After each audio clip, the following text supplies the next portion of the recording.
Guys, आज हम करेंगे हिंदी के बहुत ही ज़्यादा महत्वपूर्ण क्वेश्चन आंसर जो कि आपकी रीट परीक्षा हो या पीएसआई या जिसमें भी हिंदी ग्रामर आती है उसके लिए बहुत बहुत ज़्यादा मोस्ट है।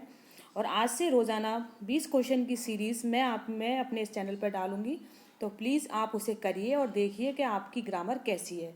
कभी कभी क्या होता है कि हमें लगता है कि हमारी ग्रामर बहुत अच्छी है, ठीक है ना, लेकिन जब तक हम क्वेश्चनों को सॉल्व नहीं करेंगे जब तक पता नहीं चलता कि हम कितने पानी में। इसलिए आप इसके लिए रोज़ाना क्वेश्चन सॉल्व कीजिए। रोज़ाना आपको क्वेश्चन सीरीज़ मेरे चैनल पे आपको मिलेगी, ठीक है। तो हम स्टार्ट करते हैं।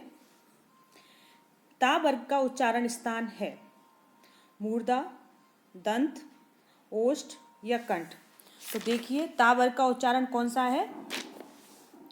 ता वर्ग का उच्चारण है दंत, ठीक है। और फ्रेंड्स, मैंने जो ये ग्रामर है तो ग्रामर की मैंने मतलब वर्ण विचार की मैंने वीडियो भी मैंने डाली है। अगर आपने वर्ण विचार आपके क्लियर नहीं है तो प्लीज़ आप उस वीडियो को अच्छी तरह से देखें। उसकी लिंक मैं इसमें डाल दूंगी मैं, ठीक है। तो आप उसे ज़रूर देखें।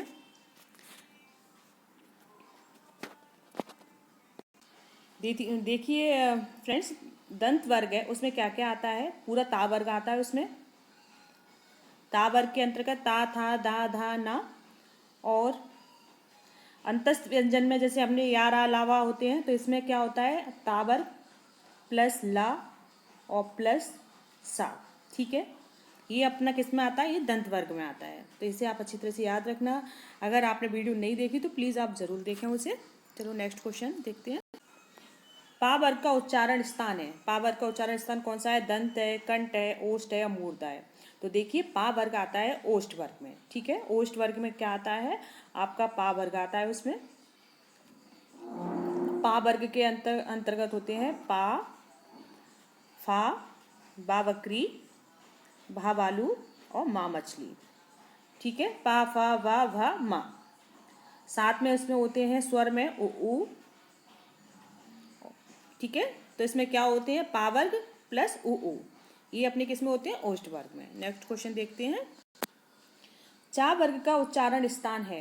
चा वर्ग का उच्चारण स्थान क्या है। तालु, ओष्ठ, कंठ या इनमें से कोई नहीं। तो देखिए चा वर्ग का उच्चारण स्थान होता है तालु, ठीक है। चा वर्ग में क्या होते हैं फ्रेंड्स। तो देखिए चा वर्ग में जैसे कि चा वर्ग, पूरा चा वर्ग होता है आपका, आप सभी जानते होंगे। चा, छा, जा, झ, ड़ा प्लस इसमें ई होती है, दो स्वर होते हैं इसमें ई और इसमें या और शा होता है, ठीक है।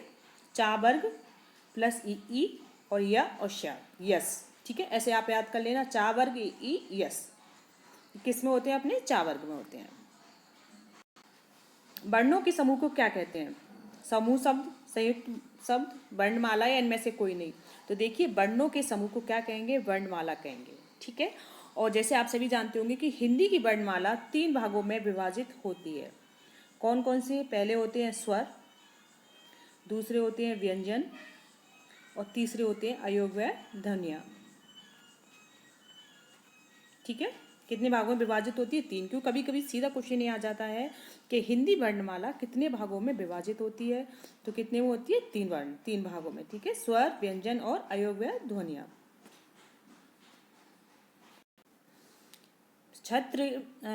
छत्र और ज्ञा ये तीनों कौन से व्यंजन हैं। संयुक्त व्यंजन, ऊष्म व्यंजन, तावर्गीय व्यंजन या इनमें से कोई नहीं। तो देखिए क्षत्रिय, ज्ञा ये कौन से होते हैं, ये संयुक्त व्यंजन होते हैं, ठीक है। और आप सब ये तो सभी जानते होंगे कि कौन से व्यंजन है, संयुक्त व्यंजन है। और इसमें आपको ये भी याद रखना है फ्रेंड्स, कभी कभी सीधे इनके क्वेश्चन आ जाते हैं कि जो छा क्षत्रिय होता है वो बनता है का के नीचे हलंत होता है, आधा का होता है और शा बराबर क्या होता है छा क्षत्रिय, ठीक है। अगर हम त्रा की बात करें तो त्रा देखिए आधा ता प्लस रा बराबर त्रा, ठीक है। और ज्ञा ज्ञानी की बात करें तो ज्ञा ज्ञानी देखिए आधा जा ड़ा प्लस ज्ञा ज्ञानी। और चौथा और संयुक्त व्यंजन होता है वो होता है रा ऋषि, ठीक है। स्रा क्या होता है, स्रा, श्रा में क्या होता है आधा सा प्लस रा बराबर श्रा। तो इनको भी आप जरूर अच्छे से याद करना। आपको ये तो आप सभी जानते हो कि संयुक्त व्यंजन कौन कौन से हैं, छा क्षत्रिय ज्ञानी और ये त्रा त्रिशूल वाले, ठीक है। पर इनका ये आप जरूर याद रखना, क्योंकि इसमें क्वेश्चन ऐसे बहुत क्वेश्चन पूछे जाते हैं। नेक्स्ट देखते हैं, पुस्तक कौन सा शब्द है?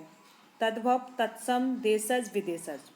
तो देखिए पुस्तक कौन सा शब्द है? पुस्तक है तत्सम। अगर आपने मेरी तत्सम तद्भव की ट्रिक वाली वीडियो देखी होगी तो उससे आपको ये याद ही नहीं करने पड़ेंगे कि तत्सम कौन से होते हैं, तद्भव कौन से होते हैं। बहुत ही सिंपल सिंपल ट्रिक दी गई है। जैसे कि संयुक्त अक्षर वाले से शब्द हैं वो 99.9 कौन से होते हैं? तत्सम ही होते हैं, ठीक है। आग कौन सा शब्द है? तत्सम, तद्भव, देशज, विदेशज। तो देखिए आग, आग कौन सा शब्द है? आग है तद्भव शब्द, ठीक है। लेकिन अगर आग की जगह अग्नि होता तो अग्नि कौन सा होता? तत्सम, ठीक है ना। आग का तत्सम शब्द क्या होता है? अग्नि होता है। और अग्नि में गा आधा है। संयुक्त व्यंजन किस में आते हैं? संयुक्त अक्षर हैं जो हमारे तत्सम में आते हैं। अब देखिए जैसे कि पृथ्वी कौन सा शब्द है? पृथ्वी में था आधा है, तत्सम है, तद्भव है, देशज है। तो देखिए कौन सी है? पृथ्वी है तत्सम शब्द, ठीक है। टेबल कौन सा शब्द है? टेबल देशज है, तद्भव है, विदेशज है, कौन सा है? तो देखिए टेबल कौन सा शब्द है? जैसे कि नाम से ही पता चल रहा है टेबल कौन सा है? विदेशज शब्द है ये।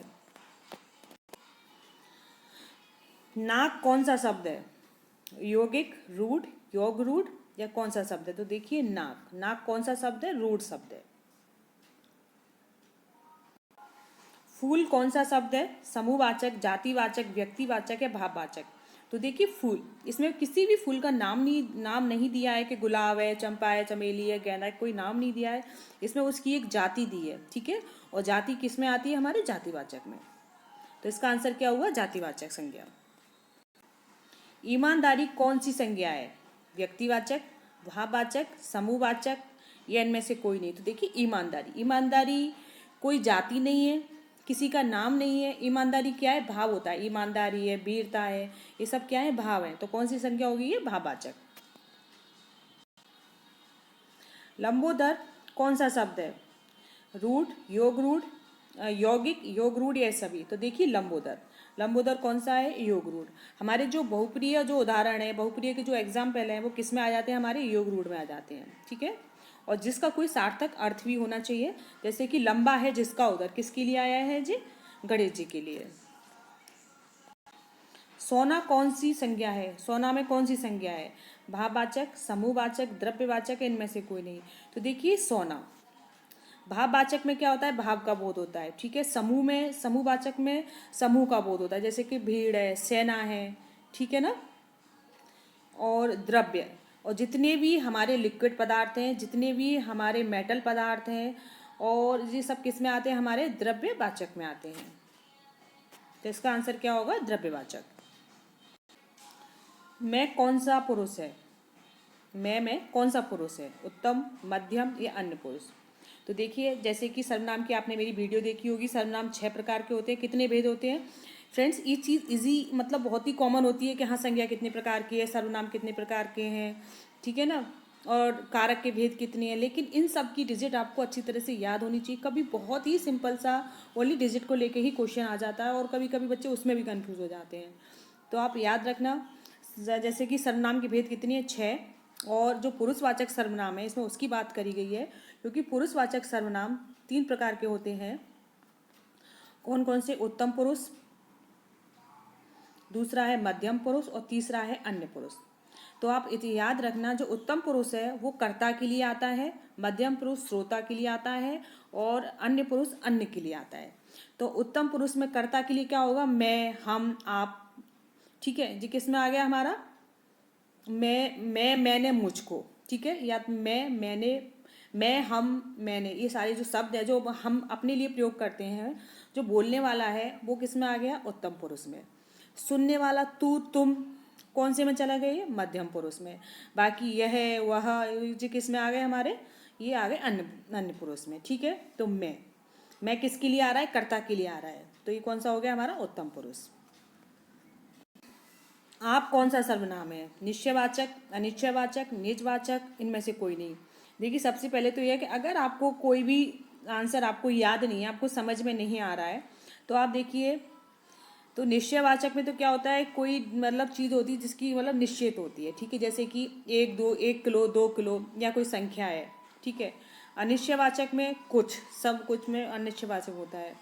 तो जैसे कि अगर आपने सर्वनाम वाली मेरी वीडियो देखी होगी तो उसमें मैंने इसको बहुत अच्छी तरह से एक्सप्लेन किया है कि मतलब अपने लिए, जैसे कि मैं अपने आप में आप कर लूँगा, अपने आप कर लूँगा, स्वयं कर लूँगा, इस तरह के जो शब्द हैं वो किस में आते हैं, निजवाचक, जो खुद के लिए प्रयोग किए गए हों, ठीक है ना। अपने आप, स्वयं, तो ये कौन सा हुआ इसका आंसर, निजवाचक। पुष्प कौन सा शब्द है, पुष्प तत्सम है, तद्भव है, देशज है, विदेशज। देखिए जैसे कि आपको बताया था पुष्प, ये संयुक्त है, तो कौन सा होगा, ये तत्सम, ठीक है। बिना कोई आपको सोचे समझे आप तुरंत टिक कर दोगे तो आपका आंसर सही ही होगा। नेक्स्ट देखते हैं, ख्याल, ख्याल कौन सा शब्द है, देशज, विदेशज, तद्भव या कौन सा। तो देखिए ख्याल कौन सा शब्द है, विदेशज शब्द है। तेंदुआ, तेंदुआ कौन सा शब्द है, देशज, विदेशज, तत्सम, या इनमें से कोई नहीं। तो देखिए जो तेंदुआ है कौन सा शब्द है, ये देशज शब्द है। गोल विशेषण है, गोल कौन सा विशेषण है, सर्वनामिक, परिणामवाचक, गुणवाचक, या इनमें से कोई नहीं। तो इसका आंसर होगा गुणवाचक विशेषण, ठीक है।